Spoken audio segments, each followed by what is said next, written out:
بسم اللہ الرحمن الرحیم۔ انسان کتنی عمر پائے گا اس کا کل علم اللہ تبارک و تعالیٰ کو ہے، لیکن حضور نبی کریم علیہ الصلاۃ والسلام نے امت کی اوسطاً عمر 60 سے 70 سال بتائی ہے۔ فرض کر لیں کہ آپ 60 سال جیتے ہیں، ان میں سے 15 سال آپ کا بچپن ہے۔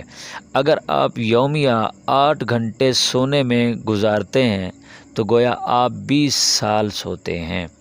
اگر آپ کم از کم یومیہ 8 گھنٹے کام کرتے ہیں تو یہ بھی 20 سال بنتے ہیں، لہٰذا 20 سال کام میں گزر چکے۔ اگر آپ دن میں صرف 2 مرتبہ کھانا کھاتے ہیں کم و بیش، تو اس میں آدھا گھنٹہ خرچ ہوتا ہے، اور لازمی ضروریات واش روم وغیرہ ان سب کو ملا کر کم از کم آدھا گھنٹہ خرچ ہو تو مجموعی طور پر 3 سال کا عرصہ بنتا ہے۔ اس کے علاوہ اخبار بینی، سوشل میڈیا، کھیل کود، گپ شپ، لغویات میں گزرا وقت اگر شامل نہ بھی کریں تو بچپن، کھانے پینے، سونے جاگنے اور کام کاج میں مجموعی طور پر 58 سال کا عرصہ گزر جاتا ہے، باقی بچے صرف 2 سال۔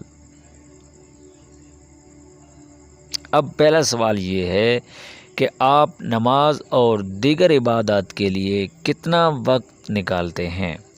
دوسرا سوال یہ ہے کہ اگر آپ سمجھتے ہیں کہ عبادات صرف اور صرف نماز پڑھنے، روزہ رکھنے کا نام ہے اور 24 گھنٹے کی زندگی عبادت کے لیے نہیں، بلکہ آپ کھانے پینے، سونے جاگنے، ملازمت، کاروبار میں خود کو شریعت کا پابند نہیں سمجھتے، تو جب روز قیامت اللہ تبارک و تعالیٰ پوچھیں گے کہ عمر کن کاموں میں خرچ کی، تو آپ کا جواب کیا ہوگا؟